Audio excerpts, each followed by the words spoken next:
নমস্কাৰ বন্ধু বান্ধৱীসকল, কি খবৰ আপোনালোকৰ? যিহেতু মোৰ 5,000 ফলোৱাৰ্ছৰ এটা ফেমিলি হৈছে, সেইবাবে মোৰ মনত কিছুমান মই যি ভাবোঁ আপোনালোকৰ লগত শ্বেয়াৰ কৰিব বিচাৰোঁ। কম্পিটিশ্যন আনৰ লগত নহয়, কম্পিটিশ্যন নিজৰ লগতহে কৰিব লাগে, নিজৰ ওপৰত কাম কৰিব লাগে।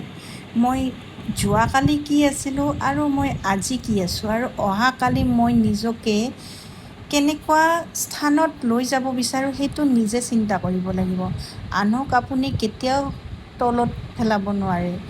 আপুনি এজনক তলত পেলাব, কিন্তু তাৰ জেগাত আন এজন আৰু থিয় হ'ব। গতিকে নিজকে যদি আমি ইমান কাবিল বনাওঁ, তেনেহ'লে কোনো ধৰণৰ সেনেকুৱা চিন্তাই কৰিবলগীয়া কথা নহয়।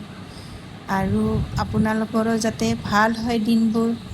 মই এই ব্ৰেকফাষ্টত আজি আলু পৰঠাকে বনাই আছোঁ, আৰু কিছুমান কথা মনত ভাৱ আহে আৰু সেইটো শ্বেয়াৰ কৰোঁ।